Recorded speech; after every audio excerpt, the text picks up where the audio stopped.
Amém? Vocês estão aqui? Então diga amém. Glorifique ao Senhor. Já pensou se nós tivéssemos um culto sem cadeiras? Sem nenhuma cadeira para sentar? A gente ia vencer o espírito da cadeira. Aleluia! Que a gente senta, a gente desliga, irmão. Culto é serviço, nós estamos em serviço ao Senhor. Tudo que fazemos nesse ambiente, nesse momento que estamos aqui como igreja reunida, é para Ele. Então nós não podemos parar de prestar culto ao Senhor. O nosso coração, a nossa alma, a nossa intenção, a nossa mente tem que estar focada em Cristo. Sabe por quê? Porque senão nós ficamos dispersos no ambiente e perdemos a movimentação do Espírito. E se nós perdemos a movimentação do Espírito, nós não entendemos o que o Espírito está gerando nesse dia na casa. Aleluia! Assim como o Ivan falou no princípio, há um espírito de dispersão no nosso meio, querendo fazer com que as nossas mentes fiquem voando para lugares e não fiquem aqui presentes nesse lugar. Nosso culto, ele precisa ser um culto racional ao Senhor. O que é um culto racional? É o estar com a minha mente, com o meu espírito, com o meu coração no ambiente de culto. É estar dando ao Senhor, entregando ao Senhor um culto verdadeiro, para que Ele venha, para que Ele faça o que precisa fazer nas nossas vidas. A questão que nós precisamos sempre nos perguntar quando viemos para um lugar como esse, ou para um lugar onde nos reunimos, seja num prédio, seja na praça, seja onde for dentro da sua casa, mas quando você se reúne para dar um culto ao Senhor, a pergunta que precisa estar no teu coração, se o teu coração está voltado a oferecer ou a receber. Porque se o teu coração estiver voltado só a receber, você não vai entender.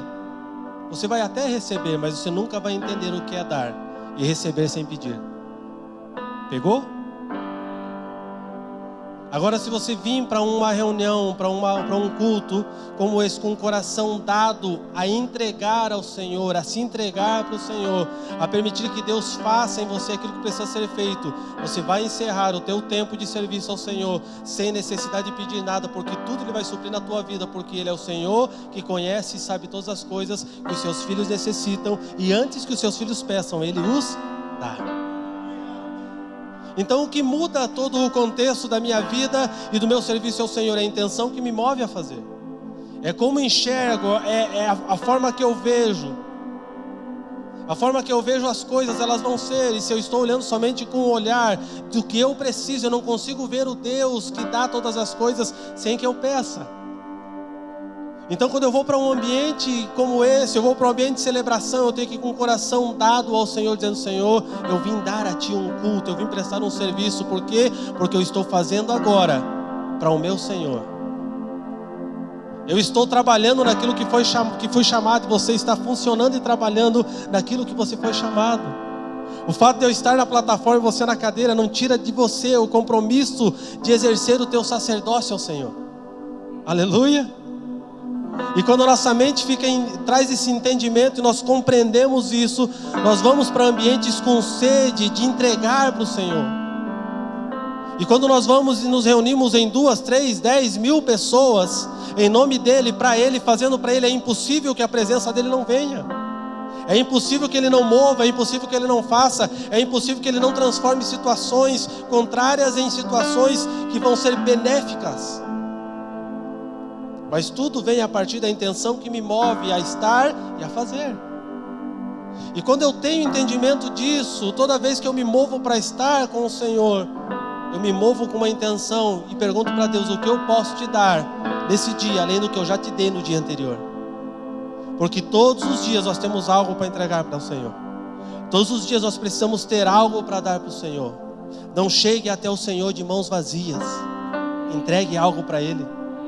Entregue o teu coração, entregue o teu entendimento, entregue a tua vida. Entregue tudo nas mãos de Deus, entregue os teus planos e os teus projetos ao Senhor. Por quê? Porque quando você entrega para Ele, serão bem estabelecidos. Então, se a nossa intenção ela é mudada, tudo à nossa volta é transformado e nós começamos a ter uma esfera de visão, assim como Ele tem, começamos a ver aquilo que Ele vê. E nós não precisamos mais perguntar coisas, porque nós vamos ver as coisas.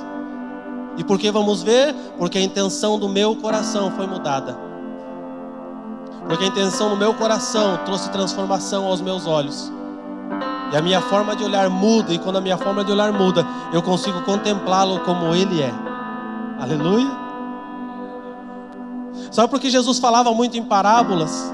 É porque todos os que iam ouvi-lo, geralmente iam para obter algo, mas não para entregar.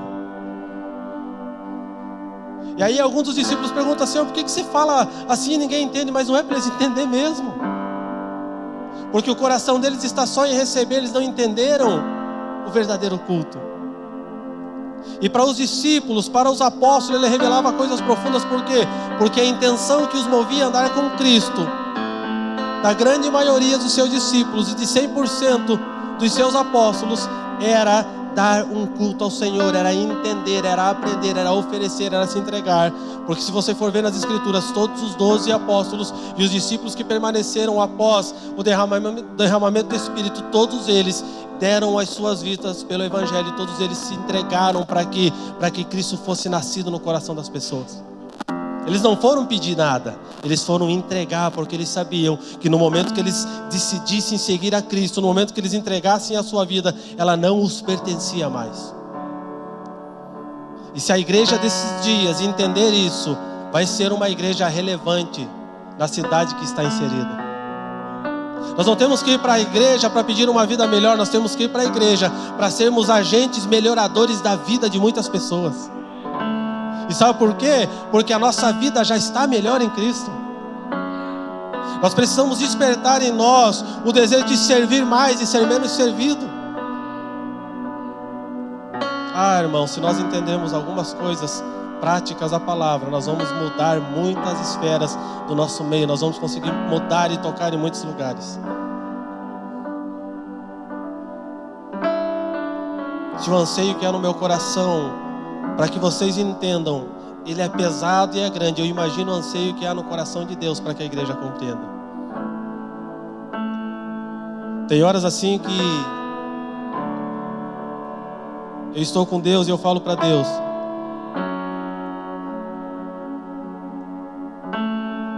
até quando? Por que ainda vou ficar falando tudo isso? Não adianta falar. Eles não entendem, eles não fazem.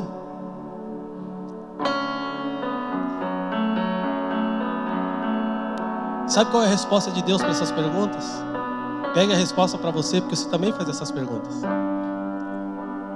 A resposta de Deus para essas perguntas é: porque você entendeu algo, você não está acima deles, você não foi colocado por juiz deles. Continue servindo até que todos entendam. E aí o que você faz? Você sai de um ambiente como esse, com o lombo doído, entendendo que você tem que caminhar mais 10, 20, 30 milhas. Por quê? Porque o nosso serviço como igreja é servir até que ele seja gerado nas pessoas. De novo tenho dores de parto, para quê? Até que Cristo seja gerado em vós. Quantos de nós temos tido dores de parto para que Cristo seja gerado em nós? Não um Cristo humanista que tem sido pregado nesses dias, mas um Cristo bíblico. Como temos gemido? Será que nós temos sentido dores de parto? Quantas mulheres aqui tiveram parto normal? Levanta a mão. Levanta a mão. É boa a dor de parto? Sim ou não? Mas quando você dá a luz, você lembra da dor? E por que você esquece a dor? Porque você vê a conclusão do propósito. O propósito de gerar dor de parto é para que você fique todo dia gemendo e fale: hoje eu estou com dor de parto por todos. Não, é para que você se transforme na palavra que Deus disse que você tem que ser. A dor acaba quando eu me entrego, quando eu me transformo. E quando eu me transformo, eu consigo fazer aquilo que Cristo espera que eu faça. Mas primeiro eu preciso me render ao Senhor, me render ao senhorio de Cristo para que Ele faça. Vamos pensar menos em nós e pensar mais no propósito de Deus esses dias. Vamos olhar menos para as nossas vontades e olhar para a vontade dEle que é soberana. Vamos correr menos atrás de coisas e conquistar coisas, vamos correr mais atrás daquilo que é eterno. Amém? Porque toda vez que eu me mato por algo, para obter algo, eu estou dizendo que o que está escrito nas bem-aventuranças, o Sermão do Monte, é mentira. Porque se é verdade o que está escrito ali, eu preciso entrar nessa palavra e viver por ela, para que Cristo seja gerado em mim. Aleluia. E são coisas simples, mas ao mesmo tempo complexas. Por quê? Porque a nossa mente não pensa com a mente de Cristo, e por isso coisas simples tornam-se complexas. Deus espera que nós tenhamos a mente de Cristo. Para quê? Para que nós entendamos o que Cristo está dizendo. Porque se nós não tivermos a mente de Cristo, nós não vamos entender o que Ele está dizendo. Imagina você lendo a palavra diz: você descanse, tudo que você precisa eu já preparei para você. Não vai te faltar roupa, não vai te faltar alimento, não vai te faltar nada. Por quê? Porque eu, como um bom pai, já estou dando para você. Só que você olha a tua realidade à volta, você não percebe essas coisas. E aí você acessa a tua mente, você não acessa a mente de Cristo. E aí você não tem fé para confiar no que está escrito. Você continua comendo o pão de dores. Por quê? Porque você não consegue confiar no que Ele disse que já fez e que faria na tua vida. Mas quando você permite que a tua mente seja transformada, você acessa a mente de Cristo e as coisas à tua volta são transformadas. Ah, pastor, isso aí é doideira, é loucura. Só entende o evangelho quem deixa de ser sábio aos seus próprios olhos e torna-se louco aos olhos de muitos. É só assim que nós vamos entender o evangelho. O evangelho é prática. O evangelho é ouvir e se mover sobre o que ouviu, mesmo sabendo e não sabendo o que está à frente, mas se move por fé. Esse é o evangelho.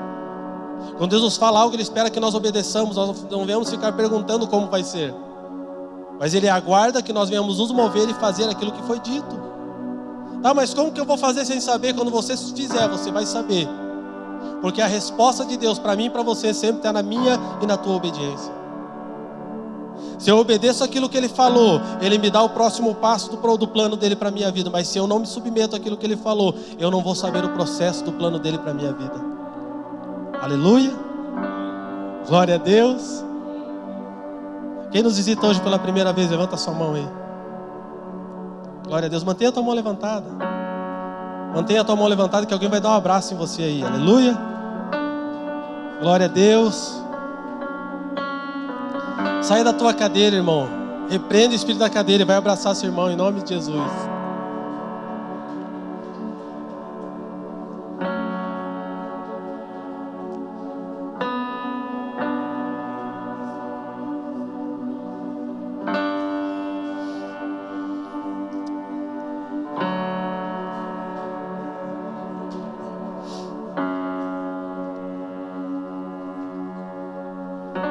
Aleluia. Glória a Deus. Foi todo mundo abraçado, amém? Sim? Abraçaram vocês? Se não foi, eu vou aí dar um abraço agora. Pastor, por que abraçar? Se a gente está chegando a primeira vez, a gente fica meio assim, né? O teu pai é o nosso pai, nós somos família. Nós só não tínhamos nos visto ainda, mas Ele é o mesmo Pai. Então se somos irmãos, nós nos abraçamos porque fazemos parte da mesma família, do mesmo Pai. E quando nós abraçamos, nós estamos dizendo para você o seguinte: fique à vontade, sai da sala, vem para a cozinha com a gente. Porque visita fica na sala, irmão, mas quem é de casa já entra direto para a cozinha. Já abre a geladeira, já lava a louça, come junto. Por quê? Porque é de casa. E o que o Pai espera? Qual é o sonho de Deus para nós como igreja? Uma grande família. E se nós entendermos isso, nós não vamos ter formalidades quando vamos na casa dos nossos irmãos. Às vezes alguém lá em casa fala: pastor, eu posso pegar uma água na geladeira? Eu falei: é só pegar, a geladeira é tua. Aleluia. Porque se somos filhos do mesmo Pai, não pode haver formalidades no nosso meio. Não, pastor, porque eu sou assim, eu não gosto que mexa na minha geladeira. Então te converte, irmão. E para de ser mesquinho. Enche a geladeira para os seus irmãos que for lá comer tudo de bom que tem lá. Não esconde iogurte, deixa bem na frente para eles comerem tudo. Aleluia. Sabe por quê? Porque nós temos que desenvolver esse entendimento de família. Servirmos uns aos outros em amor. Por quê? Porque o Pai de todos sempre nos dará e nunca vai ter falta de nada nas nossas mesas e na nossa casa. O que tens para oferecer, isso entregue e dê, mas permita-se ser acessado como o corpo de Cristo. É por isso que nós abraçamos você, para que você se sinta à vontade, para que você entenda que você faz parte do corpo. Nós somos um único corpo, fazemos parte de uma única igreja, separados em lugares, manifestando coisas diferentes como corpo, mas uma única igreja. E quando nós abraçamos você, nós estamos dizendo para você, cara, nós fazemos parte do mesmo propósito. Aleluia, glória a Deus. Se coloque de pé.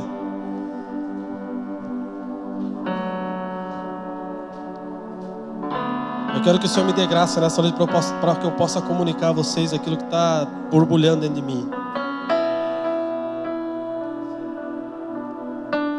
Estenda as tuas mãos para frente, para a minha vida, ore por mim. Libere palavras sobre a minha vida.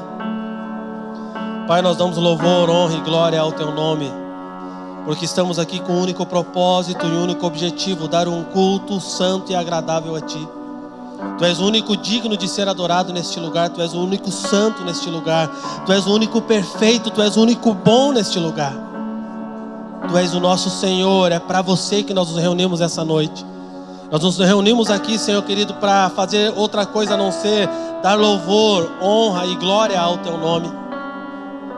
E todo ambiente que você se faz presente, é impossível que não haja transformação e mudança. Meu pedido, Senhor, que o Senhor permaneça no ambiente, porque estamos reunidos aqui em Teu nome, Senhor. Que a Tua glória, Pai, possa nos transformar, que o Teu Espírito possa nos confrontar por meio da Tua palavra, e por meio da Tua palavra nós sejamos transformados, Senhor. Ah, Espírito Santo, nós damos todo louvor, honra e glória ao Teu nome. Tu és adorado neste lugar, porque Tu és o único, Senhor. Tu és o nosso Senhor, o nosso Salvador, o Cristo, o nosso Senhor. E a Ti rendemos louvores, honras e glórias, porque Tu és digno. Tu és digno de tudo. Tu és digno de todas as coisas. Tu és digno da nossa vida. Tu és digno do nosso sim e do nosso amém. Tu és digno dos nossos dias, porque Tu os comprastes, todos Te pertencem. Tu és digno, Senhor querido, de todas as coisas, porque Você se fez digno por meio do Teu Pai. Ah, Senhor, nós damos louvor e honra a Ti, Senhor. Bendito seja o Teu nome neste lugar. Bendito seja o Teu nome neste lugar. Aleluia, aleluia. Glória ao Teu nome, Senhor. Glória ao Teu nome, Senhor. Glória ao Teu nome.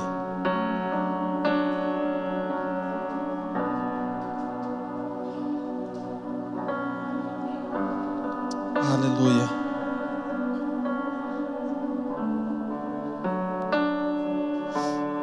Nós temos vivido dias como igreja em que toda uma grande porção da igreja na terra, ela está clamando por avivamento. Sim ou não? A igreja, o que se fala, o que nós fazemos hoje é conferências e avivamento, seminários e avivamento, várias coisas ligadas a avivamento. E não sei se é uma onda gospel ou se realmente é algo genuíno, mas existe um remanescente que deseja em sabedoria ao Senhor esse avivamento. Nós temos um sério problema como igreja institucional e não igreja de Cristo, de gerar coisas por meio daquilo que estamos vendo. Deu certo, nós vamos fazer. Ah, fulano está fazendo em tal lugar, então vou fazer também porque deu certo lá. Mas nós não paramos para ir até o Senhor e perguntar ao Senhor se há uma palavra para aquilo que estamos querendo fazer.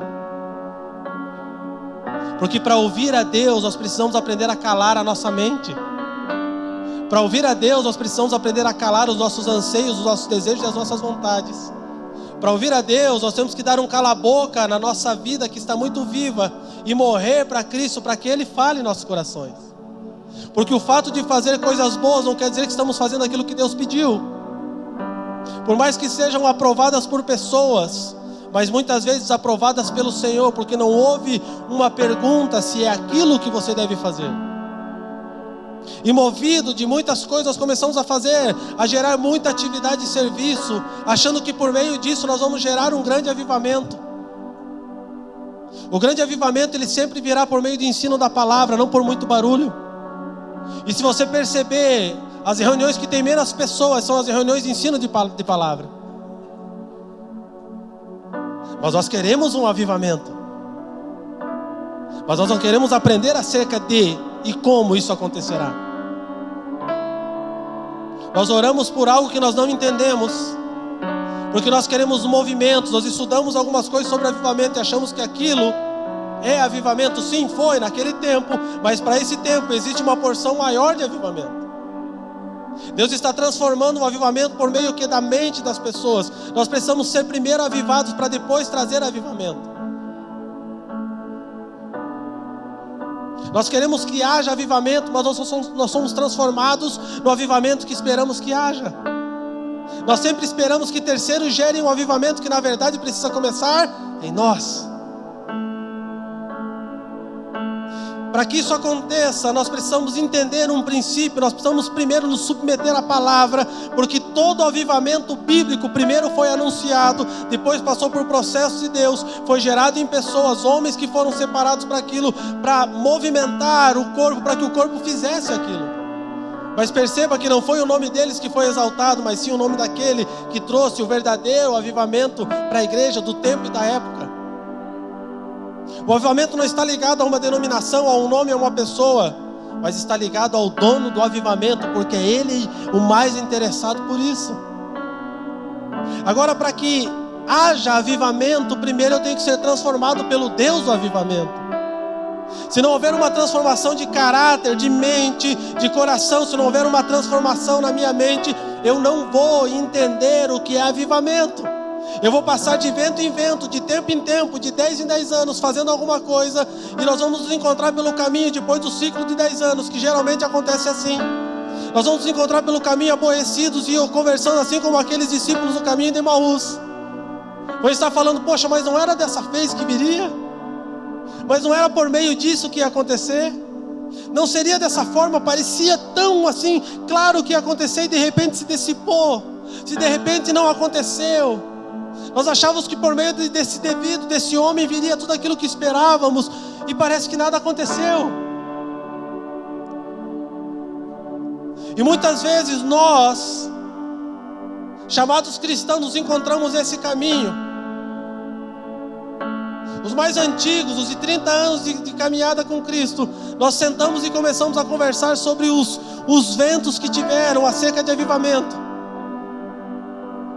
E nós falamos, poxa, eu achei que ia ser, naquele momento, achei que tudo ia transformar, que ia acontecer uma transformação, que alguém ia falar uma palavra e eu seria totalmente transformado.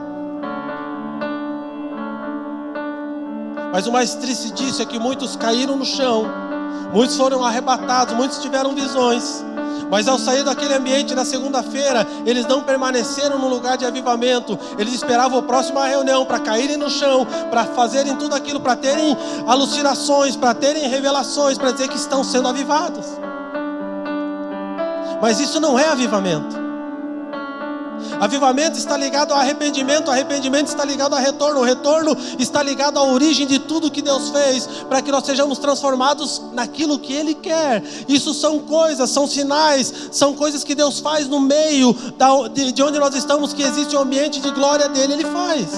São sinais. Não tire por base o cair, eu caí na reunião, estou em avivamento. Não, querido. Você está num ambiente de glória, aquele ambiente tocou você não conseguiu ficar em pé, só isso. Eu tenho alguns anos, e todos esses avivamentos que aconteceram no Brasil, eu estava no meio. E a gente se pergunta, Deus, e agora? E se você perceber, a igreja nos dias de hoje parece que não está acontecendo nada, sim ou não? Sim ou não? Parece que está parado. A gente fica assim, Deus, aonde é, como vai ser, quando vai acontecer? Mas é justamente em ambientes como esse que Deus começa a trazer avivamento. Sabe por quê? Porque em ambientes como esse, a nossa sede, a nossa procura por Ele aumenta. Porque em outros ambientes nós íamos só para a reunião porque sabia que lá ia ter chuva, ia ser doideira. A gente voltava, uau! Mas na semana estávamos cometendo os mesmos delitos e pecados que desagradavam ao Senhor. E eu pergunto, houve avivamento em nossa vida? Porque se não houve arrependimento, não passa de vento e movimento. O avivamento genuíno está gerado dentro do ser primeiro, para depois ser gerado no coletivo. Uma igreja que caminha em arrependimento, ela entende que para gerar avivamento, primeiro ela precisa se converter à palavra. Esse tempo que parece silencioso, na verdade é um tempo que Deus está corrigindo o curso das coisas das nossas vidas. Esse tempo que parece que nada está acontecendo, na verdade é o tempo que Deus está falando para você: senta e aprenda, porque você pensou que sabia fazer. É o tempo que Deus está dizendo para nós: você pensa que sabe, mas você não sabe nada. Senta e veja como o oleiro trabalha. Ah, mas o vaso está bonito, quebra, porque está muito bonito, ele precisa ser de honra, e não precisa ser embelezado para as pessoas. Para de invernizar, irmão, seja de barro mesmo. Mostra as suas mazelas, porque quando nós mostramos as nossas mazelas, nós somos curados pelo Senhor. Quando nós mostramos quem somos, Ele nos cura, Ele nos sara, Ele quebra e faz de novo segundo a forma dEle. E quando nós compreendemos esses ambientes, nós vamos entender que Deus está trabalhando nesses dias para gerar um ambiente correto, um ambiente certo, para que venha uma manifestação correta de avivamento nos nossos dias. Porque eu acredito, não sei você, mas eu acredito que nós somos a igreja do último tempo. Eu acredito que os nossos filhos são os que vão dar continuidade para essa igreja. Eu acredito que o Senhor volta nesse tempo.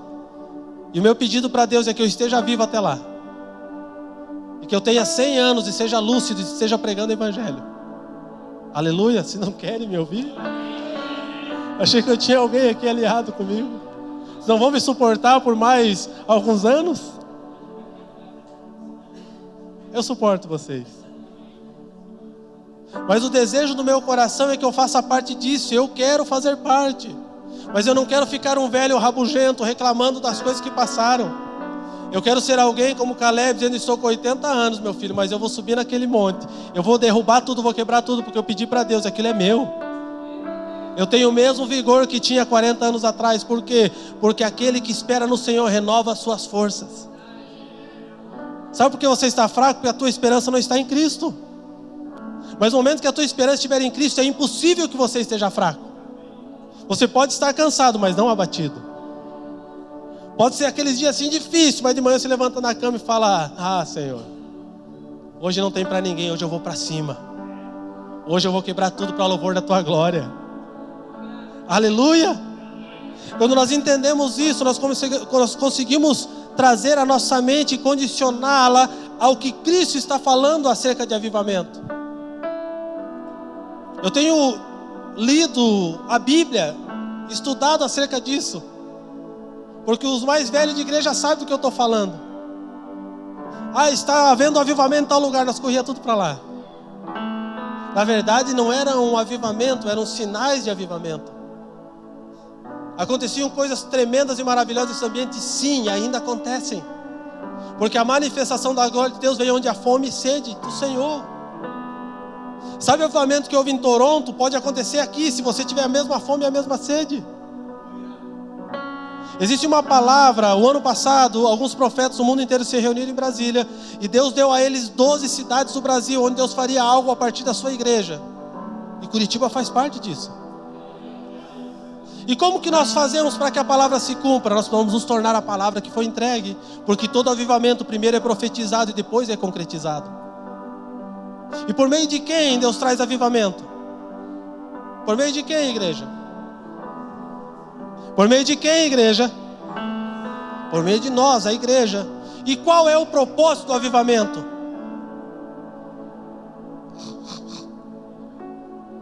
Qual é o propósito? É que nós venhamos cair no chão, ficar doidão, chapar? Não.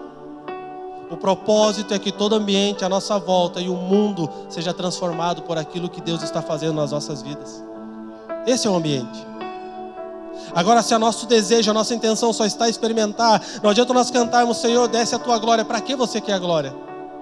Senhor, nos dá glória, nos dá força, manifesta a tua glória sobre nós. Para que você quer a glória de Deus?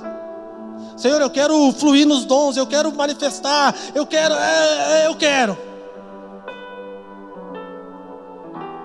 Para quê? Qual é o propósito? Nós pedimos tantas coisas, nós ficamos que nem aquelas crianças emburradas que pedem um brinquedo no dia das crianças e chega lá e ganha outro. Eu não gostei do brinquedo, por quê? Porque não é isso que eu pedi, mas é isso que você precisa. Não, porque eu pedi tal coisa, não é tempo de você ganhar. Fica quieto e pega o teu brinquedo, vai brincar. Senhor, eu estou pedindo tal coisa e não acontece. Primeiro Deus tem que te transformar para te dar depois. Ele vai te dar primeiro as coisas que você precisa alcançar para depois pegar aquilo que você tanto almeja. E se você pegar, porque no processo Deus pode mudar a tua mente, querido. Sabe qual é o risco que você corre se entregar totalmente para Cristo, permitir que o Espírito transforme a tua mente? O risco que você corre é que tudo aquilo que você pensou acerca de você deixe de existir e você passe a existir acerca daquilo que Deus tem para você. Agora olhe para dentro de você e pergunte: vale a pena correr o risco? Porque isso é avivamento. Você quer correr o risco? Se você, a resposta que houve no teu coração, não, eu tenho dúvida, é porque você ainda não nasceu de novo. Todo o risco que eu corro com Cristo vale a pena, porque todo ele é para manifestar o Cristo. Aleluia!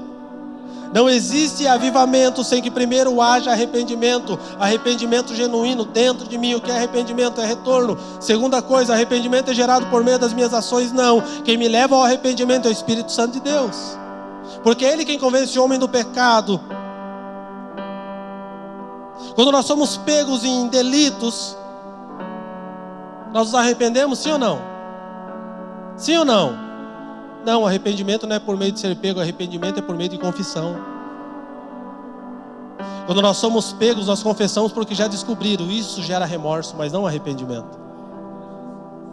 Porque arrependimento é confissão de pecado.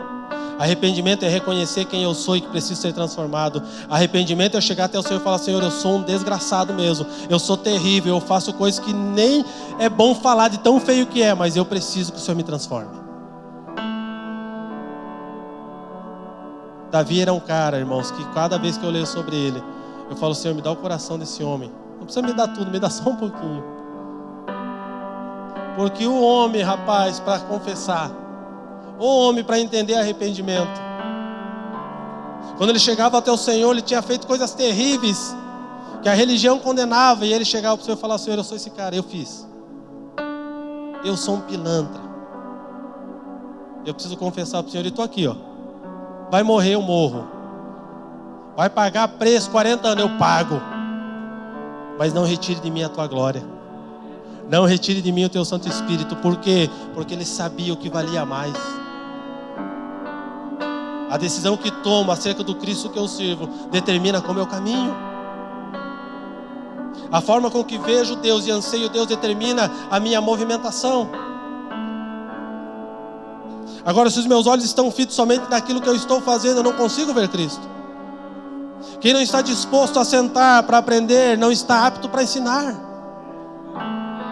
E todo dia nós precisamos sentar aos pés de Cristo para aprender com Ele. Porque todo dia Ele tem uma porção nova para as nossas vidas. A questão é disposição de estar nesse lugar. Nós temos tempo para tudo, menos para estar juntos, para entender no Senhor. E por quê? Porque não é prioridade. Nós vamos para um jogo de futebol, ficamos até meia-noite. Nós vamos para assistir o UFC, que eu amo assistir isso. Ficamos até 4 horas da manhã assistindo. Mas se o culto acaba às 9h30, pastor não tem relógio. Pastor perdeu a hora, de novo. Vou embora porque amanhã eu tenho que levantar cedo. Mas toda semana você tem que levantar cedo. E você não vai embora mais cedo do teu serviço porque você está com sono. E sabe por que nós fazemos isso, temos essa atitude? É porque nós não entendemos o culto. Porque culto é serviço. Aleluia. Diga aleluia. Porque quando nós entendemos o que é um culto, nós não queremos sair, nós queremos continuá-lo. Isso é avivamento. Avivamento é sujeição à palavra de Deus. Avivamento é sujeição ao irmão mais fraco. Avivamento é suportar o fraco em amor. Avivamento é servir o pobre, o órfão e servir a viúva. Avivamento é fazer a diferença. Avivamento é não estar preocupado com aquilo que eu vou obter, mas com aquilo que eu posso entregar. Porque tudo isso vem por base em arrependimento. Aleluia. Eu estou tentando entrar aqui, já eu entro.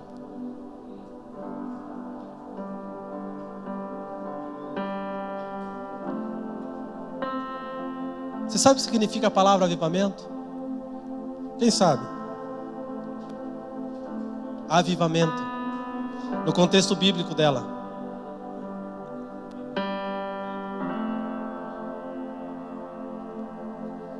Avivamento bíblico é sempre ligado à obra ativa e intensiva de Deus.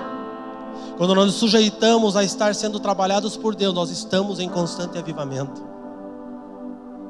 Você entendeu? Avivamento é a obra ativa e intensiva de Deus. Aonde Deus gera avivamento? Em pessoas. Para que Ele possa gerar por meio de pessoas. Mas se não houver uma obra ativa e intensiva de Deus, não haverá avivamento em mim, nem por meio e nem através de mim. Amém? Avivamento não é movimentação sem propósito. Avivamento é a partir do que eu estou sendo transformado. Porque senão, irmão, nós vamos ser gerados como crianças que precisam de todo momento de um barulho diferente para dizer que Deus está no ambiente.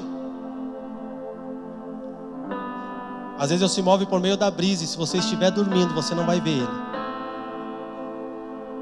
Às vezes o silêncio, Ele vai falar com você. Mas você está tão preocupado com o avivamento, tem que ter barulho. Se Deus não está transformando você ativamente, intensivamente, você não vai entender avivamento. Você vai vê-lo, mas não vai fazer parte dele. Todos os homens que trouxeram o avivamento para a região que eles estavam, é porque eles estavam em constante aperfeiçoamento da parte de Deus. Se você ler a história de cada um desses homens, que aonde eles foram, eles trouxeram um avivamento que tocou a cidade, tocou a nação, tocou a região, tocou o continente, tocou o mundo. Eles estavam em constante obra. Se você ler alguma coisa sobre avivamento, você vai entender o que eu estou falando. Eles não se achavam os bonzão, eles percebiam que eles estavam em obras. Às vezes a gente vê no Facebook, tem alguns irmãos, tem algumas pessoas, aquele desenho lá, estou em obras. Não tire, irmão, porque você vai estar em constante aperfeiçoamento. Deixa como a tua fotinho como é que fala? Do teu status. Porque nós estamos em constante obra. Deus está trabalhando em nós para nos aperfeiçoar segundo a imagem do seu Filho. E quando eu sei que eu estou entrando nesse lugar, é quando a minha mente começa a pensar como a mente do Filho. É quando eu olho como o Filho vê e não como eu vejo. Ah, mas é tão difícil. É difícil porque nós não nos sujeitamos. Queridos, todo o avivamento que não vem por meio daquilo que já foi dito na Escritura não é avivamento. Quantos de nós esses dias estamos tendo a curiosidade de ler a Bíblia para entender avivamento? Porque faz parte já como é que fala, do dialeto seria a palavra, não sei, do crentez. Faz parte do nosso dicionário crentez, avivamento. Mas eu pergunto para mim e para você, quando nós olhamos para a igreja esses dias, ela está em avivamento? Sim ou não? Sim ou não? Pode responder, irmão. Sim ou não? Você está em dúvida, sabe por quê? É porque a tua forma de ver avivamento ainda está errada. Eu acredito que a igreja está entrando em um lugar de avivamento. Não por meio das movimentações, mas por meio do silêncio, porque todos estão sendo transformados, entrando em um lugar de arrependimento. Sabe onde você mais é transformado? É no momento que você está chorando por algo. Há mais sabedoria numa casa de luto do que numa casa de festa. Por quê? Porque numa casa de luto nós repensamos a nossa vida. Mas numa casa de festa nós só vivemos o momento e comemos e nos alegramos. É necessário que Deus traga esse sentimento para nós muitas vezes, para que nós venhamos entender que Ele precisa nos transformar, para que a partir de nós como igreja esse avivamento genuíno aconteça. Abra comigo em Gênesis 4:25. Eu quero falar com vocês sobre o primeiro avivamento que houve na Bíblia.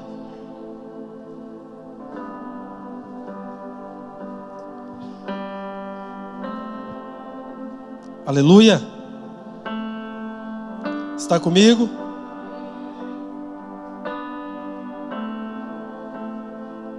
Gênesis 4:25.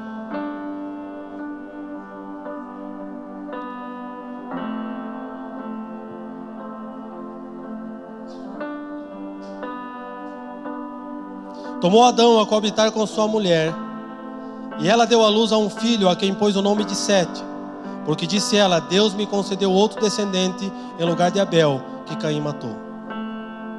Aleluia. Aí você me pergunta, onde tem avivamento nesse texto?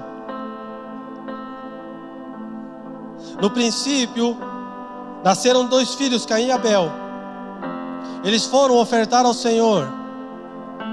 Só que a oferta de um não foi aceita da mesma forma que o outro. E dentro disso eu quero trazer para vocês o entendimento da intenção que move a fazer, é que diz se a oferta é aceita ou não.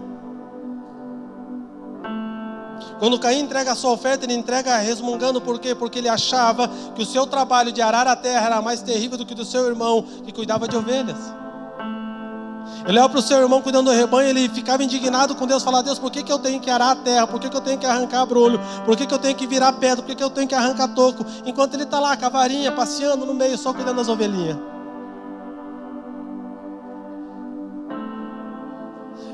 Isso nos segue até os dias de hoje, porque sempre nós estamos de olho naquilo que o outro está fazendo, querendo fazer aquilo que ele está fazendo, porque não estamos contentes com aquilo que Deus mandou nós fazer.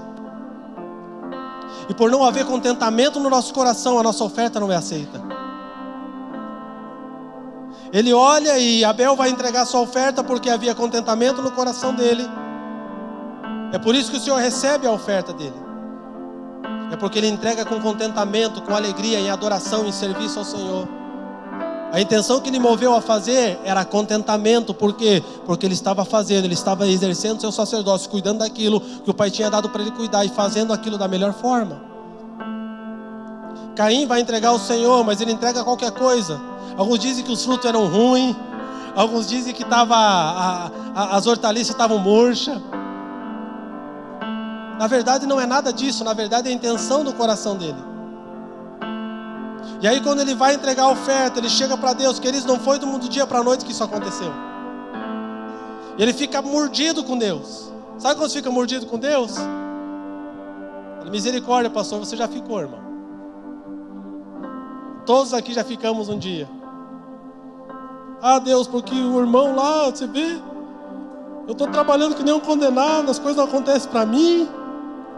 Mas o irmão lá não faz nada, de repente as coisas acontecem. Sabe a oração de Asafé? É isso. Nós queremos sempre ter algo e não nos contentamos com aquilo que Deus está fazendo nas nossas vidas. E aí o que esse homem faz? Ele vai lá e mata o seu irmão. Por quê? Porque ele foi movido de inveja. Por quê? Porque ele queria o lugar do seu irmão. Ele achou que aquilo ia mover a ele para o lugar que o seu irmão estava indo. Pastor, você não está falando de avivamento? Estou, calma, nós vamos chegar lá. E devido a isso, devido a essa atitude dele, ele se perde.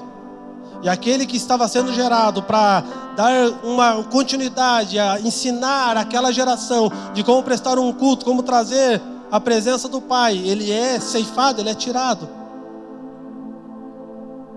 Por causa da intenção de um homem maligno, ele foi ceifado. E ainda no capítulo 4, versículo 7, Deus fala para ele: se procederes bem, o que ele diz? Não é certo que serás aceito. Ele estava falando sobre o quê? Deus estava dizendo para Caim: se o proceder do teu coração for correto, segundo a oferta que você está entregando, vai ser aceito. Não é o fato de fazer, mas é a intenção que me move a fazer. Perceba que desde os primeiros capítulos da Bíblia, Deus nos ensina um princípio: não se mova só por ação. A intenção que vai dizer se a ação que você está fazendo é correta ou não. Não adianta fazer coisas bonitas se a intenção do coração é corrompida. É melhor você dizer que não quer fazer do que fazer para aparecer na foto, irmão. Fala, irmão, eu sou um cara ruim, eu não quero fazer. Mas eu sei que preciso ser transformado nisso aí, então eu vou me sujeitar a fazer. Não vou fazer porque eu quero, mas eu preciso ser transformado nisso. Na sequência do versículo: entretanto, se assim fizeres, sabe que o pecado espreita a tua porta e deseja destruí-lo. Cabe a ti o quê? Vencê-lo. A mesma atitude que levou ele a entregar uma oferta poderia ter mudado, ele ter mudado a intenção do seu coração e não ter cometido o crime. Mas ele permaneceu na sua arrogância. E ele fez aquilo que o coração dele estava dizendo para fazer. Queridos, tem coisas na nossa vida que não é por meio de uma oração, mas é por meio de um posicionamento. O Senhor disse para ele aqui: cabe a ti vencê-lo. Muitas coisas que você está apanhando na vida não é porque você está passando por vários ataques demoníacos, é porque você não se posiciona para vencer aquilo. E você começa a transferir a culpa para outras pessoas. Você precisa de arrependimento. Mediante tudo isso, passa-se um tempo, e Deus tem uma palavra, porque entenda todo o contexto, todo o desenho. Deus começa a terra, Ele coloca um homem para governar sobre a terra. O desejo dele é ter relacionamento. Esse homem é colocado na terra segundo a imagem e semelhança dele. Há um propósito, um projeto para a terra, para toda a construção de todas as coisas. E perceba que o Éden que é plantado na terra, Deus coloca o Éden na terra como um exemplo de tudo que faria na terra. Porque se você continuar lendo o texto, você vai perceber que toda a terra estava com o solo preparado para o plantio, mas não existia plantio. O homem precisava trabalhar a terra. Então havia um propósito para que o homem governasse sobre a terra na forma de ver de Cristo, na forma de ver de Deus. E quando o homem peca, se corrompe, ele quebra todo um plano de Deus. E Deus começa a levantar homens remidores para começar a partir deles o plano. Não adianta você falar assim: não, vou só para Deus, que é a partir de Deus. Deus só faz a partir de homens. Eu não ouço homem, eu ouço Deus. Então você precisa aprender a ler Bíblia, porque Deus sempre vai falar por meio de pessoas imperfeitas como eu e você. Eu me lembro que em 2011,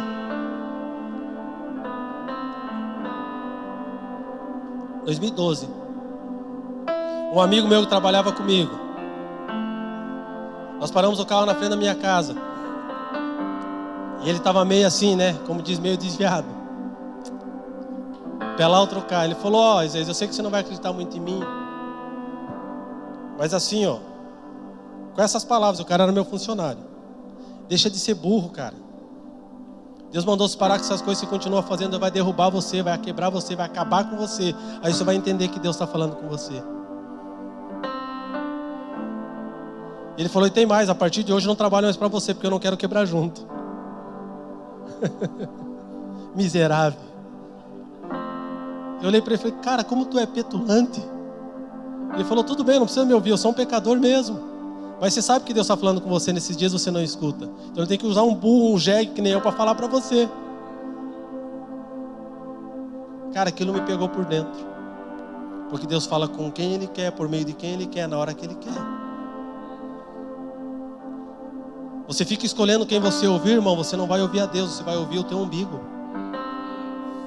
Nós ficar escolhendo, quero, vou ouvir fulano, vou escolher aqui.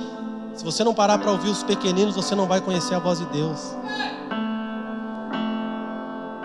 Nós queremos ouvir a Deus, mas nós nos sujeitamos ao que Deus está falando. E Deus precisa começar de novo. Deixa eu fechar essa porta. Deus precisa começar de novo. Ele faz o quê? Ele começa a levantar uma geração a partir de 7. Abra comigo lá. Gênesis 5, 21.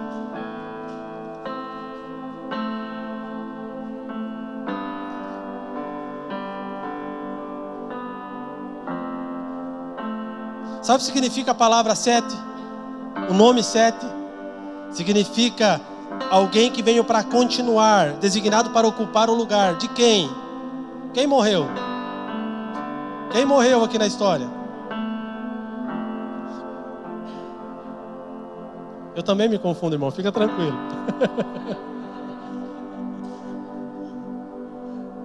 Todos nós se confundimos com os nomes, faz parte. E aí nasce Sete, depois de alguns capítulos, alguns versículos para frente. Sete significa designado para ocupar um lugar. Qual lugar? O lugar de alguém que estava construindo um ambiente para o Senhor. A função de Abel era construir um ambiente para o Senhor, porque cada vez que ele ia para o Senhor, o coração dele era desejoso pela presença de Deus. Ele seguia o caminho dos seus pais. Não é porque eles foram retirados dali que eles deixaram de servir ao Senhor. Não é porque eles foram retirados de um jardim que eles deixaram de amar a Deus. 5:21.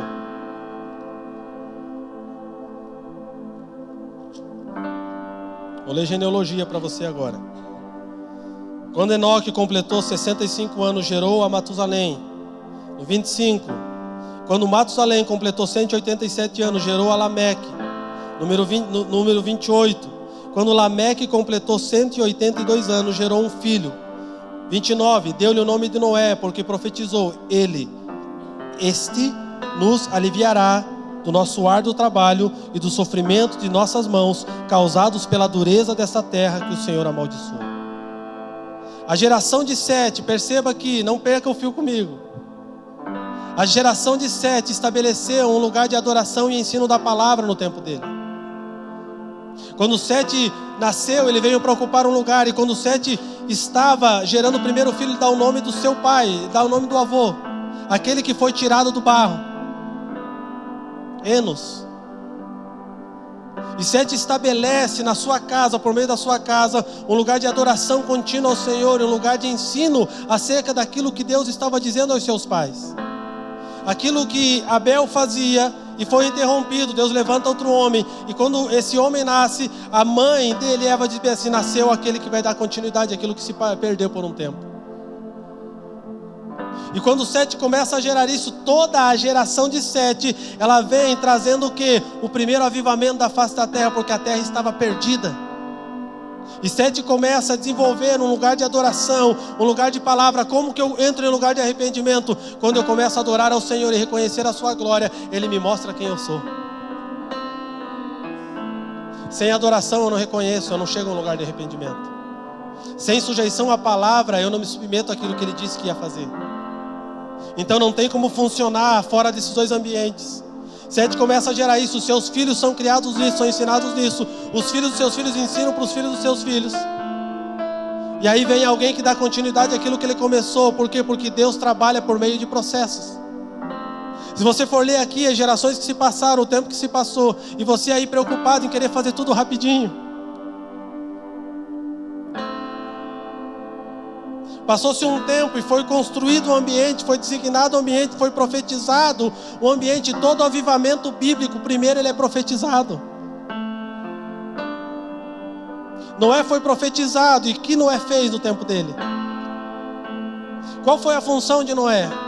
Deus olha para a terra está perdida, porque o homem, na sua origem, após ele perder a origem dos céus, ele se corrompe. O homem dentro de si, ele tem o desejo mau, ele nasce com desejos maus. O homem é mau desde o seu nascimento. Você já viu aquela criancinha de 3 anos de idade? De 4. Ela chega e empurra o coleguinha, para ver o coleguinha cair. Ela acha bonito aquilo? Já parou para perceber isso? Sim ou não? Já percebeu? Aí você fala: não sei como é que pode, tão queridinho, tão bonitinho, mas faz tanta maldade. Eu me lembro que eu tinha já era grandinho, eu tinha uns 7 anos. Eu passei a tranca na minha prima só para ver ela cair. Levei uma boa de uma surra porque eu quebrei o braço dela. E até hoje ela lembra disso. Eu oro, Senhor, trabalho no coração dela para ela esquecer. Uma mulher não esquece, mas mulher não esquece. Ela pode até perdoar, mas não esquece. Eu não lembro que passei a tranca, mas eu sei que eu fiz. Por quê? Porque há maldade no coração. E qual que é a função dos pais? É ensinar a palavra, porque a palavra converte o coração dos filhos. Qual foi a função de Sete? Ele ensinou os seus filhos o caminho do Senhor. Ele proclamou a palavra, ele gerou um ambiente de adoração. Ele disse: aquele que construiu todas as coisas, ele está e permanece. Nós precisamos dar continuidade àquilo. Eles viviam em um ambiente hostil, porque todo ambiente hostil é propício para avivamento. Sabe o ambiente que você às vezes está ali: pastor, eu não aguento mais, é muita pressão, é muito satanista perto de mim, está terrível, Deus, eu não sei o que fazer, pastor. Ora, eu vou orar, irmão, vou orar para aumentar a pressão, para que de alguma forma você seja exprimido para manifestar a luz que você foi chamado para ser. Porque todo ambiente hostil é uma sinalização de que vai ser produzido um grande avivamento. Quando acontece isso na terra, Deus levanta quem? Levanta Noé, porque Noé foi profetizado no versículo 29. E quando Noé vem, Deus começa a olhar para a terra e fala: eu vou destruir tudo. Se você é um pai que ouve a Deus, você vai gerar filhos que Deus vai lembrar da promessa que deu para eles. Agora, se você é um pai que não ouve a Deus e não ensina os seus filhos no caminho do Senhor, você vai ser esquecido na genealogia. Deus começa a olhar para a terra e ele encontra Noé. Por quê? Porque Noé foi profetizado por seu pai. O seu pai gerou ele e ensinou. Porque você vai trazer aquilo que nós não conseguimos fazer. E por meio de Noé, Deus levanta uma nova raça, um novo povo. Noé constrói um ambiente. Por que Noé constrói um ambiente? Para favorecê-lo? Não, porque o ambiente era para favorecer aquilo que Deus estava fazendo a partir da vida dele. Tudo que nós construímos com uma visão de reino de Deus não é para favorecimento próprio, mas é primeiro para servir aos outros, para que nós possamos fazer parte daquilo que estamos fazendo. Não construa para si, construa para que Cristo seja gerado em você. Noé constrói esse lugar, prepara esse lugar. Você conhece toda a história. A partir dali começa algo novo. Por quê? Por meio de quem? Foi profetizado, porque houve um homem intercessor que orou e buscou ao Senhor e guardou toda a sua casa para que o avivamento viesse naquele tempo. Sabe qual a maior responsabilidade nossa hoje como pais? É guardar os nossos filhos. Pastor, eu não sei qual é o meu chamado. Seja pai. Eu não sei o que eu vou fazer. Eduque os seus filhos nos caminhos do Senhor. Eu não sei como eu queria cantar louvores ao Senhor. Cante, você está na igreja a todo momento. Eu queria ministra para a tua casa, para os teus filhos. Meu sonho era dar um estudo bíblico. Realize ele amanhã, irmão. Pegue a Bíblia e ensina a tua casa. Nós temos essa mentalidade romana de ficar trocando, mudando as coisas. Nós temos que entender que somos em Cristo em todo lugar. Somos pessoas integrais do Senhor. Todos nós somos sacerdotes. Todo ambiente é um ambiente favorável para revelar Cristo. Nós precisamos que nesses dias Deus levante homens como Sete, que estão preocupados não somente em ver na sua geração, mas estão preparando uma geração para trazer o genuíno avivamento de Deus. Essa é a função da igreja nesses dias.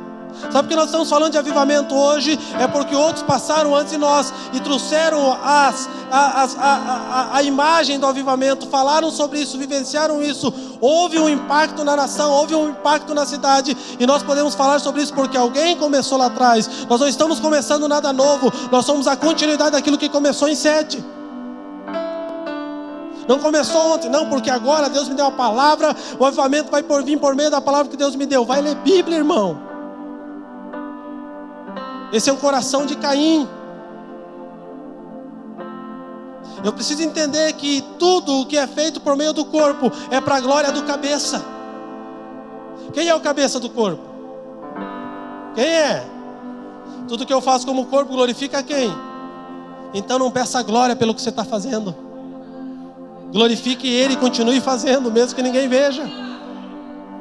Porque isso é avivamento, é sujeição. Gálatas, abre em Gálatas comigo, vamos lá.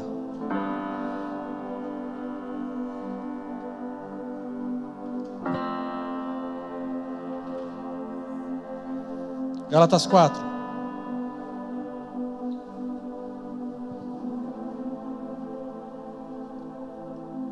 Versículo 4.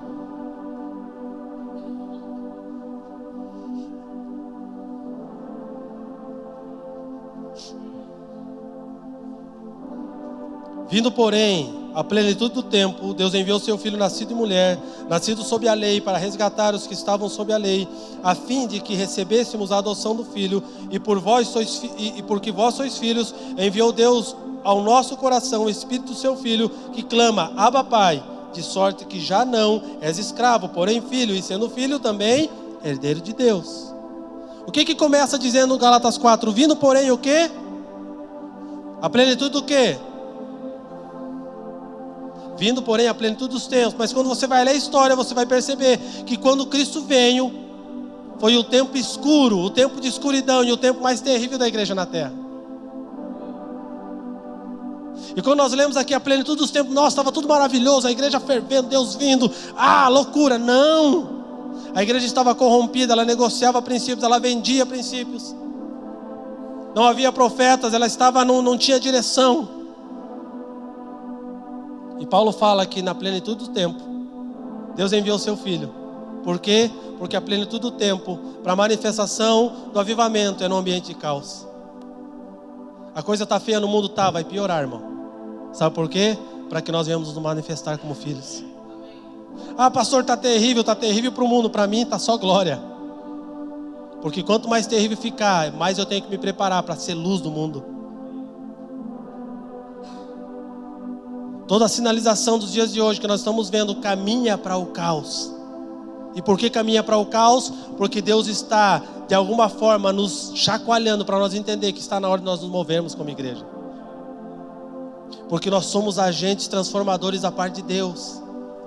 E se nós não compreendermos isso, nós não vamos entender e não vamos compreender, nós temos que estar ligados no tempo. O que determina um grande avivamento? Não é se as coisas estão boas, é se o estado das coisas estão piorando. Para que serve a luz? Para quê? Para que serve a luz, igreja? E por que a gente quer ser luz no meio de um monte de lâmpada?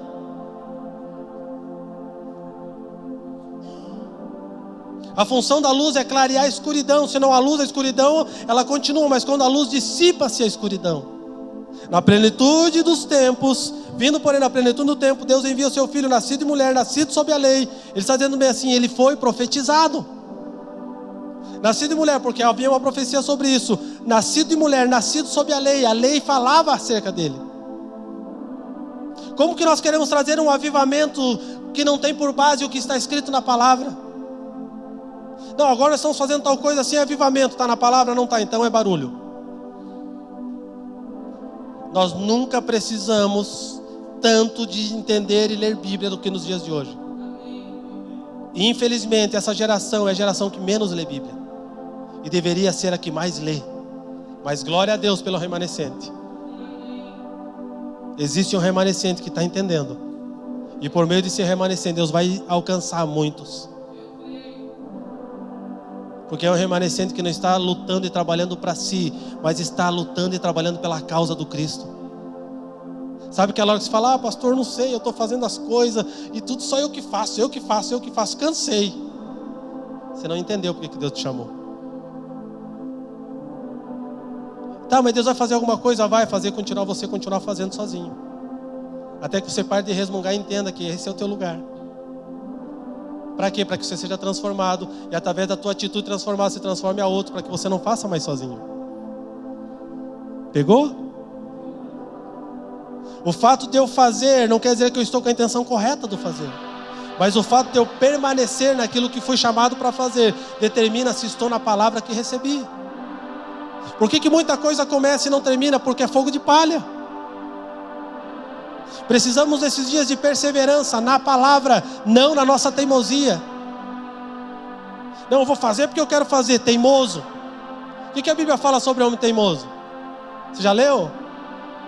Lê lá, irmão. Mas ela abençoa o perseverante. Persevere na palavra em todo o tempo, mesmo que pareça tudo difícil, permaneça na palavra. Porque o perseverante entende que a plenitude do tempo é aquele tempo que parece que está terrível. Esse é o melhor momento para a manifestação de Cristo. O melhor momento para a igreja está sendo construído nesses anos. Nós vamos viver o melhor momento como igreja do Senhor na face da terra, mas nós precisamos nos sujeitar à palavra.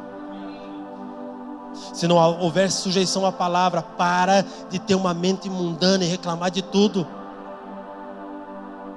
Pastor, até queria ser o melhor empregado da empresa, mas sou o que ganho menos. Então seja o melhor que ganha menos, porque você não trabalha por salário, porque você tem um pai que te deu uma herança. Porque se o teu coração e a tua intenção mudar, Deus se estabelece em lugares que nem você espera. Não faça para ter, se torne para fazer. Nós só vamos entender o verdadeiro avivamento a partir de nós, quando a palavra que falamos e tanto dizemos, nós nos venhamos nos tornar essa palavra, ela seja vida em nós. Abra comigo lá, vamos lá, Mateus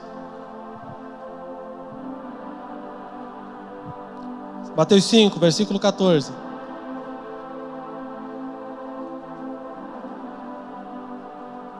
Está entendendo, irmão? Sim ou não? Estou entendendo. Se você não está entendendo, a hora que Deus vai dar a revelação para você. Aleluia. Mateus 5, versículo 14, 15 e 16.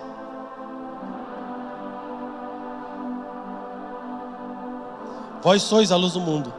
Não se pode esconder uma cidade edificada sobre um monte, nem se acende uma candeia para colocá-la debaixo do alqueire, mas o velador, e alumia a todos os que se encontram na casa.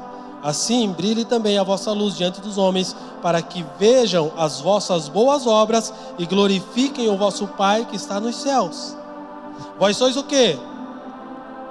A luz da onde? E por que ele diz vós sois? Porque é esse o propósito da igreja. Vocês serão a luz do mundo? Não, ele diz vocês são. Talvez vocês não entenderam isso ainda, não descobriram isso, mas vocês são. No final do texto, ele nos ensina algo, para que vejam as vossas boas obras e glorifiquem o vosso Pai que está nos céus. A luz não é manifestada por meio de falácias, a luz é manifestada por meio de obras. A luz não é manifestada por conhecimento, por diploma que você obteve, mas esse diploma que você tem transformou naquilo que você ouviu e aprendeu. É por isso que eu digo e torno a dizer, nós estamos vivendo dias que não adianta ter uma boa mensagem, um bom discurso, se nós não estamos nos tornando a palavra que estamos pregando. Porque a luz é vista não porque ela é falada, mas é por meio de obras. Se eu apagar toda a luz aqui e falar para vocês, tenha fé que vai ficar claro. E não tiver um irmão que entenda que a fé, ela também ela raciocina, ela é a razão. E se mover, acender a luz, nós vamos ficar aqui por meio da fé por muito tempo e não vai ter luz nenhuma acesa. Porque a luz vem por meio de obras. A salvação é graça, Deus nos dá, ponto, acabou, ninguém faz nada por isso. Mas a manifestação de Cristo é por meio de obras que a igreja precisa fazer para que revele Cristo. Como Cristo se revelou? Ele se revelou fazendo e depois falando. O problema nosso é que nós falamos muito, fazemos pouco. A luz ela é manifesta por meio do quê? Por meio das boas obras. E se nós praticamos boas obras é para quem? Para que o glorifiquem o vosso Pai e não a vós. O problema é que nós fazemos obras e achamos que porque estamos fazendo alguma coisa precisamos ser honrados e glorificados. Não, não. A Bíblia diz que nós vamos fazer para que o Cristo, para que o Pai seja glorificado por meio das obras que estamos fazendo. Então talvez se faça a obra a tua vida inteira e ninguém te elogie. Descanse, porque você está glorificando Cristo. E o maior elogio que você precisa ter vem dele, acabou. O resto é resto, irmão. Sabe o que está na hora? Está na hora de você jogar a tua autoimagem no chão, irmão. Aquilo que você defende, eu vou fazer para os outros ver, joga no lixo, porque isso não vale nada. Porque Deus só constrói o caráter dele em pessoas que estão dispostas a tirar a máscara e falar quem são. E quando nós falamos quem somos, nós somos transformados naquilo que Deus quer que sejamos. Confessai os vossos pecados uns aos outros para quê? Para que vocês sejam o quê? Perdoados. Perdão está ligado à transformação. Vós sois a luz do mundo.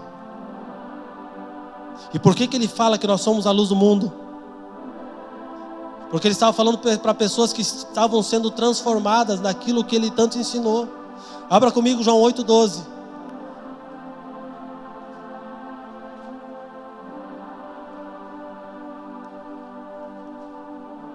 Queridos, a luz do texto aqui de Mateus 5 não fala somente sobre isso, mas a luz que fala sobre entendimento.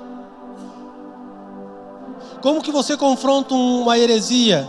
Com a verdade.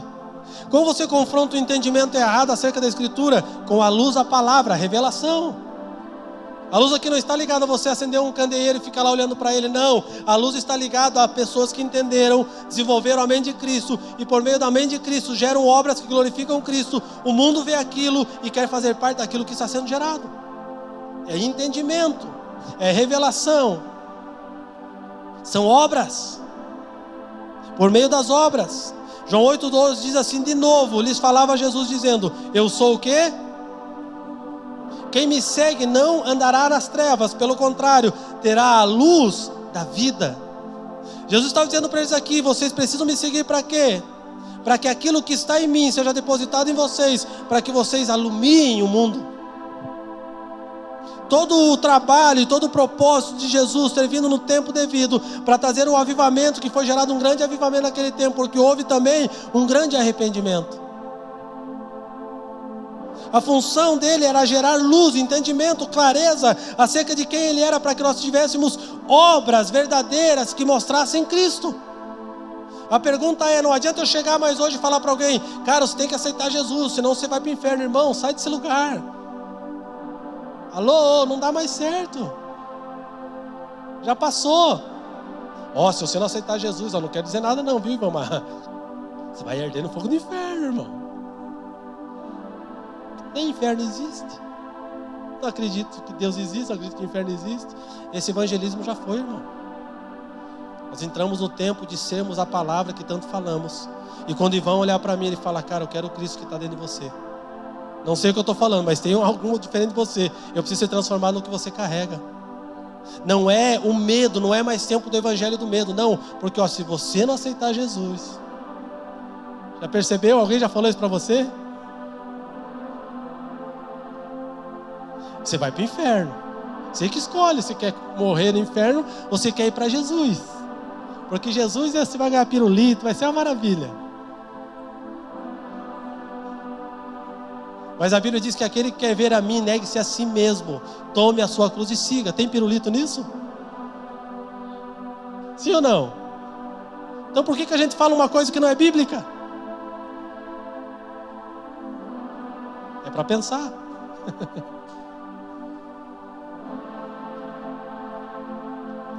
Mas a Bíblia também fala sobre um lugar que é largo, que tudo que a gente precisa para a nossa alma tem lá. Onde tem pirulito, onde tem resposta para todos os teus desejos e as tuas vontades, não é em Cristo. Mas em Cristo Ele vai sujeitar todas as tuas vontades à vontade dEle. E você vai precisar morrer para viver uma vida que Ele tem para você. Alô? Então pare de ameaçar as pessoas para aceitar Jesus, irmãos. Nós não aceitamos Jesus, porque a Bíblia diz que Ele nos aceitou primeiro, Ele nos elegeu desde antes da fundação do mundo, Ele nos separou, Ele nos chamou, Ele nos escolheu. Então não é você que aceita Ele, Ele que te aceitou, querido. Aceitei Jesus, aleluia. Não, Ele aceitou você. A gente não é tão bom assim para falar para Jesus que aceitou Ele, mas faz parte do nosso crentez. E Jesus é tão bom que Ele nos perdoa. Fala: tá bom, deixa a criança pensar, um dia ela vai entender. Porque Ele nos ama.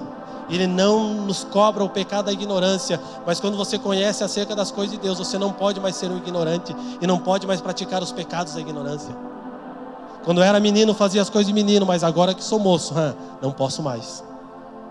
Eu preciso mudar a minha movimentação. De novo, Jesus falava o quê? Eu sou a luz do mundo. O que ele estava dizendo? Essa luz que habita em mim está sendo gerada em vocês. Por quê? Porque vocês vão trazer um renovo, um avivamento, um arrependimento na terra, para que todos me conheçam até que eu volte e reine sobre todas as coisas. Era isso que ele estava falando. Quando ele ressuscita, ele passa 40 dias ensinando a quem? A todo o povo, sim ou não? Sim ou não? Ele passa ensinando aos 12, a cerca de 120 discípulos que estavam lá, ouvindo todo momento. E após ele ter subido para os céus, veio um grande avivamento. Por quê? Porque houve um grande arrependimento. Você já leu esse texto, sim ou não? E por que houve um grande arrependimento? Porque a palavra foi pregada por pessoas que foram pregadas pela palavra.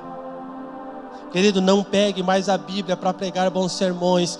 Pegue a Bíblia para ser transformado pela palavra. Não adianta nós ficar lendo a Bíblia. Não, cara, isso aqui dá uma mensagem. Irmão, todo mundo já fez isso. Todos nós. Eu oro para que essa geração não precise mais fazer isso. Mas todos nós, dos anos mais antiguinhos, nós já fizemos isso. Não, isso aqui, cara. Conferência. Vai dar uma apostila top. Por quê? Porque o nosso coração não está sujeito ao Cristo. Nós queremos fazer para sermos aceitos porque somos órfãos. Quem tem um coração de orfandade sempre vai fazer para ser aceito e sempre vai cobrar do outro aquilo que ele deixou de fazer, dando para o outro a responsabilidade que ele deveria ter. Mas um coração de filho olha para a gente e fala: pai, eu pequei contra ti. Eu pequei. O que você vai fazer comigo? Avivamento só vem mediante luz, e a luz só vem mediante a entrega só vem mediante alguém que se condiciona a ser entregue para o Senhor. Perseverança é gerado por meio de aflição. Agora quando a aflição vem, nós ficamos assim: Senhor, manda a aflição embora. Você nunca vai ser perseverante. Sabe aquela oração que você faz assim: Senhor, me dá paciência? Quem já fez essa oração? Pode levantar a mão, sem vergonha, eu já fiz muitas vezes. Como que é gerada a paciência?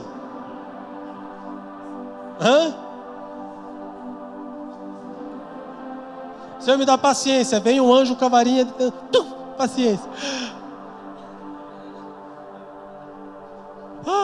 A fada vem e colocou a paciência. Não, irmão, Deus vai colocar aquelas pessoas, dedo estroncado na tua vida. Os caras vão cutucar na tua ferida e mexer, e vão ver sair pus e falar: que bom. E você está pedindo paciência.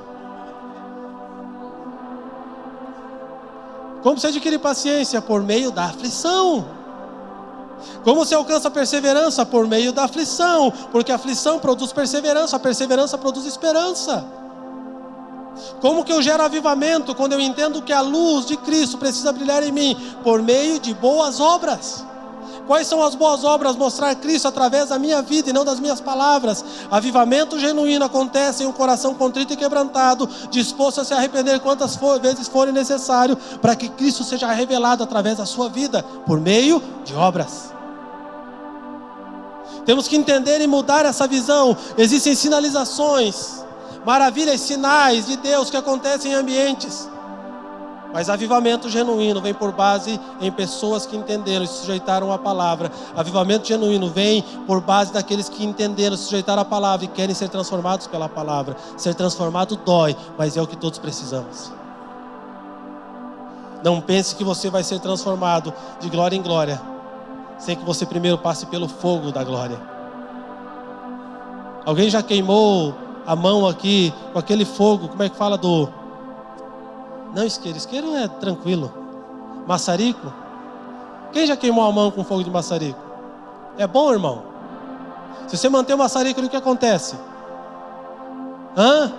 Ele atravessa a tua mão. E sabe como que nós vamos ser aperfeiçoados? Para que você entenda, é por meio de um fogo mais forte que esse.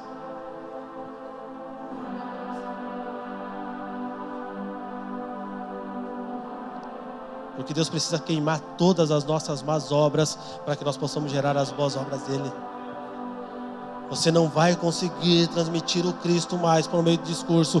Não é mais tempo de falar e amedrontar as pessoas, é tempo de entregar um evangelho genuíno. É tempo de entregar a vida para que as pessoas olhem para a nossa vida e tenham desejo de vivê-la. Aquilo que começou lá atrás permanece. Nós somos uma geração que precisa voltar para a palavra.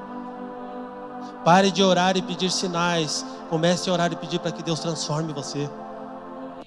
Comece a orar e pedir para Deus, me dá um coração disposto a ouvir, obedecer e se arrepender quantas vezes forem necessárias. Dá-me um coração disposto a chegar perante as pessoas e falar: lembra aquilo que eu falei? É besteira, esquece. Não, mas é a minha imagem, joga no lixo. Não defenda verdades que nem você acredita mais, querido. Só para que a tua autoimagem permaneça. Não, chega disso. Se sujeite. Para que haja uma manifestação de homens e mulheres que reflitam Cristo, primeiro nós precisamos passar por um lugar de arrependimento. Ninguém vai experimentar um genuíno avivamento dentro de si sem primeiro entrar em lugar de arrependimento. Lembra do que eu disse sobre arrependimento? Não é quando você é descoberto, é quando você se desnuda. Eu fui descoberto agora, eu vou confessar. Não, irmão. Agora paga o preço. Se desnude perante o Senhor. Chega para Deus e fala o que você tem que falar. Para de fazer oração bonitinha. Faz aquela oração feia que você não quer fazer. Porque por meio dessa oração feia, Deus vai transformar você em um cara bonito. Aleluia. Abra comigo para nós encerrar aqui, Romanos 8. Eu estou empolgado aqui hoje, hein? Se eu for, eu vou longe. 10 horas é cedo, aleluia. Estou brincando, irmão. Fica tranquilo, eu não vou ir até as 10 horas. Descansa o teu coração. Solta as 10 para as 10. Brincando, brincadeira. Romanos 8.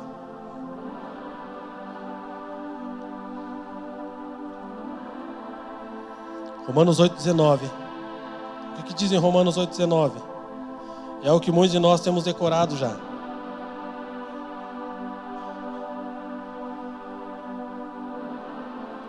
A própria natureza criada aguarda com vívido anseio que os filhos de Deus sejam revelados.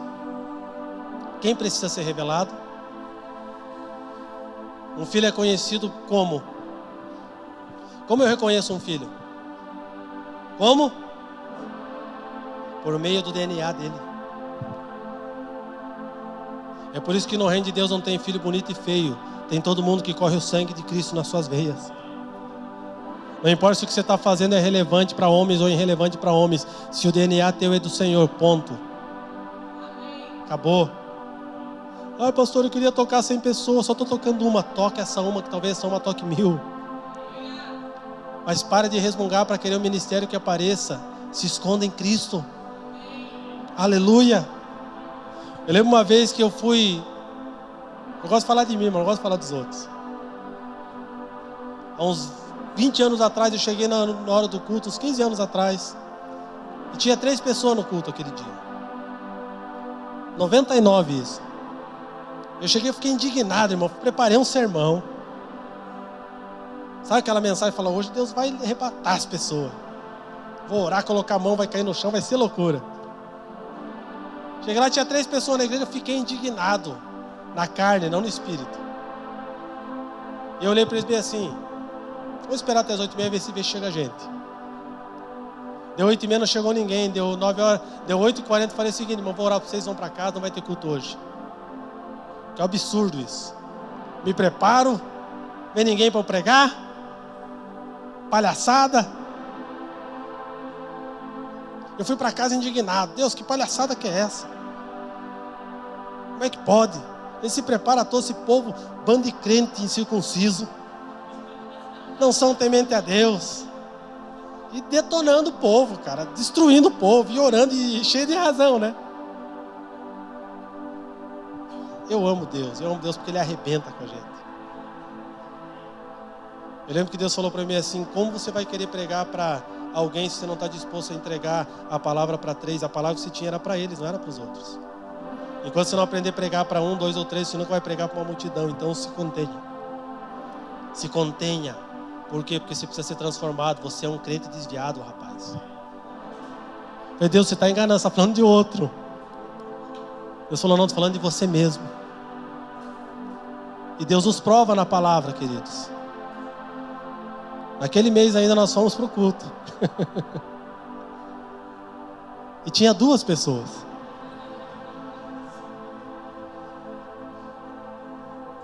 Eu olhei para aquelas 2 pessoas. Eu falei para a irmã que era, além de mim, era 2 pessoas. A irmã que ia fazer o louvor e o outro que veio para o culto. Eu falei, vamos começar o culto. Nós cantamos ao Senhor. E aqueles 2 tiveram que me aguentar, irmão. Nós acabamos o culto, era 9h30. Mas nós fizemos um culto para o Senhor. E eu preguei como se estivesse pregando para uma multidão. Lá dentro de mim eu estava bravo. Mas eu me sujeitei à palavra. Faça para o Senhor, não faça para as pessoas. Se Deus te deu uma palavra, não espere que as pessoas aceitem. Se mantenha no processo que Deus te deu e Ele vai fazer as coisas acontecerem na tua vida. Para quê? Para que os filhos se manifestem. Eles manifestam quem? O Pai. O filho não chega em nome de si, ele chega em nome do Pai. Quando o filho vem, o que ele fala? Quando as pessoas perguntam para ele: não, eu faço tudo aquilo que o meu Pai ordena que eu faça. Tudo que eu faço foi ordenado pelo meu Pai, eu não faço nada por mim. O filho não faz por si, o filho apresenta o Pai. Se nós entendemos isso, nós não vamos querer nos apresentar, nós vamos apresentar Cristo através das nossas vidas. Se ninguém te vê, nem te chegar, não souber o teu nome, fica tranquilo. Existe um memorial no céu que o teu nome está escrito, é lá que vale a pena. Aleluia! Não importa o quanto vão falar de você, o importa que os céus estão falando ao teu respeito. Quando muda a nossa forma de ver as coisas, nós mudamos a forma de fazer as coisas. Na sequência, continue comigo aqui. Porquanto a criação foi submetida à inutilidade, não por sua livre escolha, mas por causa da vontade daquele que a sujeitou, na esperança de que também a própria natureza criada será liberada do cativeiro da degeneração em que se encontra, recebendo a gloriosa liberdade outorgada aos filhos de Deus. Quem vai trazer e quem vai começar o processo da reconciliação, o processo da transformação? É a igreja, mas não vai trazer a totalidade dela, porque a totalidade dela só vem no reino de Cristo. Mas nós somos chamados para ser aqueles que vão manifestar coisas, que vão trazer sinalização de um reino vindouro, a partir daquilo que o Filho é, a partir daquilo que o Pai é. E se as pessoas olharem para nós e não verem o Pai, nossa obra é morta. O nosso evangelismo não tem efeito. O nosso levantar das mãos, a nossa pregação, ela é obra morta. Porque se as pessoas olharem para nós e não verem o Pai através daquilo que estamos fazendo, nós não somos os filhos que vão manifestar o Cristo. Você consegue compreender isso? No 23 diz: e não somente ela, mas igualmente nós, que temos os primeiros frutos do Espírito, também gememos em nosso íntimo. Quais são os homens que vão trazer a manifestação das coisas de Cristo? Homens que gemem no seu íntimo. Lembra que eu te perguntei no começo? Quantas mulheres tiveram um parto normal? Porque elas entendem o que está sendo dito nesse versículo. Mas quando nasce o filho, você esquece a dor. Você vai gemer por um tempo, mas o teu gemido não é em vão. Nós vamos gemer por um tempo, mas o nosso gemido não é em vão. Esperando com ansiosa expectativa por nossa adoção como filhos e redenção do nosso corpo. Eu aprendo em Romanos 8 que nós estamos em constante trabalho de parto.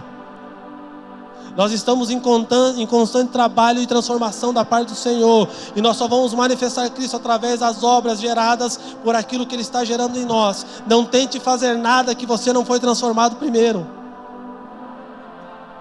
Pastor, eu não consigo. É porque você ainda não se tornou. Não sei como trazer, como vai.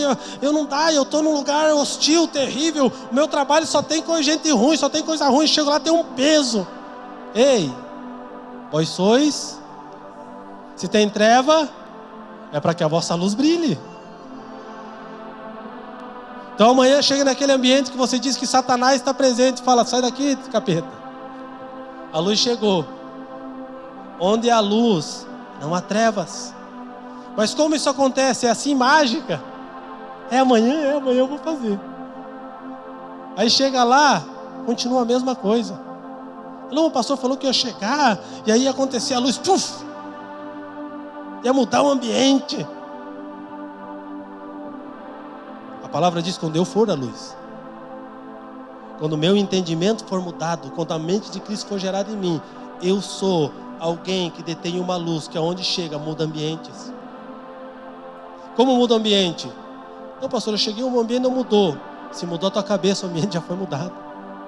Se você olha para ambientes como esse e se vê como luz, para clarear aquele espaço e trazer Cristo, você já foi transformado. Você está pronto para ser um agente transformador de Deus. Nós precisamos mudar a nossa visão de muitas coisas nesses dias, para que Cristo seja revelado através de nós. O evangelho que vai mudar vidas é o evangelho que ama, não o evangelho que exclui. Sabe aquele cara difícil? Começa a amar ele, que você vai ver que ele vai mudar. Pastor, eu já fiz essa experiência. 10 anos fiquei amando, o cara não mudou. Mudou, porque você aprendeu a amar. Então você aprendeu a amar ele, você foi transformado. A mudança começa em mim, para depois acontecer lá fora. Por quê? Porque para haver mudança tem que haver disposição. Então não ame esperando ser amado, ame para que você seja transformado. Aleluia. Ame até que você seja transformado no amor. Talvez ele nunca te ame, mas você aprendeu a amá-lo. Aleluia. Eu quero orar com você. Se coloque de pé.